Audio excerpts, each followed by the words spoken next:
சொன்னார், இது கண்டிப்பா போறது தெரியும், ஆனா எண்ணிக்கைன்னு மட்டும் தெரியாது. அதுக்குள்ள இந்த மனுஷன் படுற பாடுதான் இத்தனையும். யக்ஷ பிரஷ்னம்னு ஒரு கதை சொல்லுவா மகாபாரதத்தில். தர்மபுத்திரன் போய் தண்ணீர் குடிக்கிறதுக்காக தம்பிமார்கள் 4 பேரும் போனான். அதை யக்ஷன் ஒரு குளத்தங்கரையை காப்பாத்தின்தான். அது கேள்வி கேட்டுது, பதில் சொன்னா தான் நீங்க தண்ணீர் குடிக்கலான்னு. இவன் ஒத்தனுக்கும் பதில் தெரியல, மயங்கி மயங்கி கீழே வந்துட்டான். கடைசியில தர்மபுத்திரன் போனா, நான் கேட்கிற கேள்விக்கு பதில் சொல்லு, தண்ணீர் குடிக்கலாம், உன் தம்பியும் எழுப்பின்னு போலான்னு யக்ஷன். சரி கேளு, தெரிஞ்சதுன்னா சொல்லி பாக்குறேன்னா தர்மபுத்திரன். உலகத்திலே எது ஆச்சரியம் கேட்டது யக்ஷன். ஒரு நிமிஷம் யோசிச்சு தர்மபுத்திரன் பதில் சொன்னா, 9 ஓட்டைகள் 9 வாசல், இந்த உடம்புல தரந்தே இருக்கிறச்சு, இன்னும் இந்த ஆத்மா வெளியில போகாது இருக்கு பாரு, அதுதான் ஆச்சரியம்னா. அது வெளியில போறது ஆச்சரியமே இல்லையா. ஏன்னா இது ஒரு பறவை, இந்த பறவையை கொண்டு போய் கிளிய கூண்டுல வச்சிருவோம், கூண்டு கிளியினுடைய கதவை திறந்து விட்டுடுவோம், அது அப்புறம் இருக்கிறது ஆச்சரியம். அது வெளியில போறது ஆச்சரியமே கிடையாது. பறவைக்கு கூண்டை திறந்து விட்டோம்னா தானே பறக்கிறது தான் இயல்பு. அதே போல ஆத்மா அங்க போகாம இன்னும் இந்த 9 துவாரம் திறந்திருந்து உள்ள இருக்கு. 2 கண்ணு திறந்திருக்கு, 2 காது திறந்திருக்கு, 2 மூக்கு திறந்திருக்கு, வாய் திறந்திருக்கு, மலஜல துவாரம் திறந்திருக்கு. இது இத்தனையும் வெளியில போகாது இந்த ஆத்மா உள்ளுக்குள்ள உட்காந்துருக்கேன், ஆச்சரியம் தான். அடுத்த கேள்வி கேட்டா யக்ஷன், அதை விட ஆச்சரியம் தான் உலகத்துல உண்டான்னா. யோசிச்சு தர்மபுத்திரன் பதில் சொன்னா, போறவன்லாம் இப்படியே போயிட்டு இருப்பான், நான் மட்டும் இருந்துட்டே இருப்பேன் நம்பரானே மனுஷன், அதுதான் அதை விட ஆச்சரியம் தான். என்ன போயிட்டே இருக்கான் ஒவ்வொருத்தனும், போறவன்லாம் போயிட்டே இருப்பான், நான் மட்டும் சாஸ்வதம் சிவமச்சுதம், நான் மட்டும் சாஸ்வதமா இருந்துட்டே இருப்பேன்னு நினைக்கிறானே, அது இன்னும் வியப்பு. அதுக்கு உரையாசிரியர் அழகா சூக்ஷ்மமா அர்த்தம் காட்டி வச்சார். சேஷாகா ஸ்தாவரம் இச்சந்தி, சேஷாகன்னா போனவனை காட்டிலும் மிச்சப்பட்டவன், அவனுக்கு மட்டும் அந்த எண்ணம் இல்லையா. சேஷாகன்னா தூக்கிட்டு போறவன், ஒருத்தன் போயிட்டான்னா 4 பேர் தூக்கிட்டு போறாளோ இல்லையோ, அவன் நினைக்கிறானா இப்படியே போறவன் போயிட்டே எனக்கு தொழில் கொடுத்துட்டு இருப்பான், நான் தூக்கிட்டு போயிட்டே நான் நித்தியமா இருந்துட்டே இருப்பேன்னு நினைக்கிறான். மேல போறவன்லாம் அப்படியே போயிட்டு இருப்பானா, இவன் தூக்கிட்டு போயிட்டே இவன் மட்டும் நித்தியமா இருப்பேன்னு அவனே நினைச்சான்னா, நித்தியமே தூக்கிட்டு போய் ஆள் போறத பார்த்துட்டு இருக்கிறதே அவன். ஆனா அவன் நம்பறான் நானும் நித்தியமா இருந்துட்டே இருப்பேன்னு. இதை விட என்ன ஆச்சரியம் சொல்ல. இப்போ இந்த ஆச்சரியமான உலகத்துலதான் நாம வாழ்ந்துட்டு இருக்கோம்.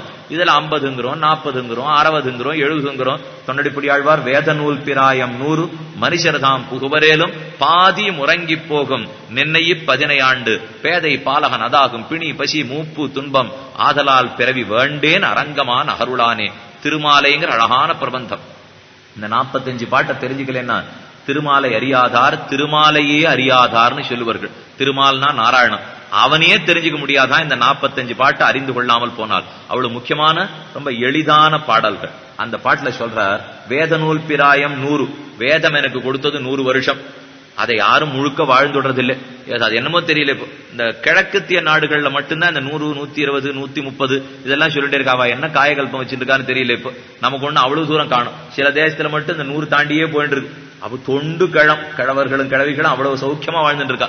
நமக்கு இங்க 40ங்கிறோம், 50ங்கிறோம், 60ங்கிறோம், இது 25, 30லயே போக ஆரம்பிக்கிறது.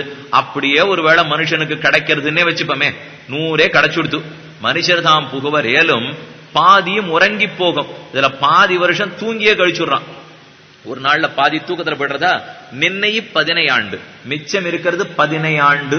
தொண்டைப்பிடி ஆழ்வார் 10, 5, 50ன்னார். 15னா 10ஓட 5 பெருக்கி 50 இல்லையா, மிச்சம் இருக்கிறது 50 வருஷம்னார். வேடிக்கையா சொன்னார், ராத்திரியில மட்டும் தூங்கினான்னா மிச்சம் 50 இருக்கும்.